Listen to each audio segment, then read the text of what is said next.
1920 দশকে বাংলা আর আসামের গ্রামে গ্রামে তখন লাশের পাহাড়। এক অজানা জ্বরে মানুষের শরীর ধীরে ধীরে কালো হয়ে যাচ্ছে, আর মৃত্যু তো যেন অবধারিত।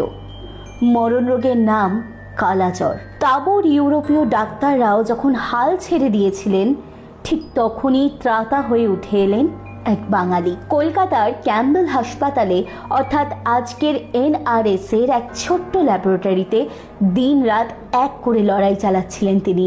তার নাম ডক্টর উপেন্দ্রনাথ ব্রহ্মচারী। বিদেশের কোনো ঝাঁ চকচকে ল্যাব নয়।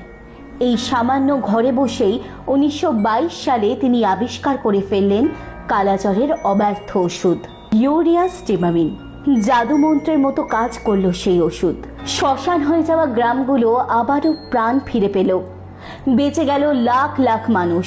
উপেন্দ্রনাথ চাইলে ওই ওষুধ পেটেন্ট করে রাতারাতি কোটিপতি হতে পারতেন, কিন্তু তিনি গরিব মানুষের কথা ভেবে তা করেননি। এই যুগান্তকারী আবিষ্কারের জন্য একাধিকবার নোবেল পুরস্কারের তালিকায় তার নাম উঠলেও শেষ পর্যন্ত সম্মানটা তাকে দেওয়া হয়নি। তবে সবচেয়ে বড় ট্র্যাজেডি কি জানেন? যে মানুষটা একা হাতে লক্ষ লক্ষ প্রাণ বাঁচিয়েছিলেন, আজ খোদ বাঙালি তাকে প্রায় ভুলে গেছে। ইতিহাসের পাতায় চাপা পড়ে থাকা এমনই সব গল্প জানতে এক্ষুনি আমাকে ফলো করুন।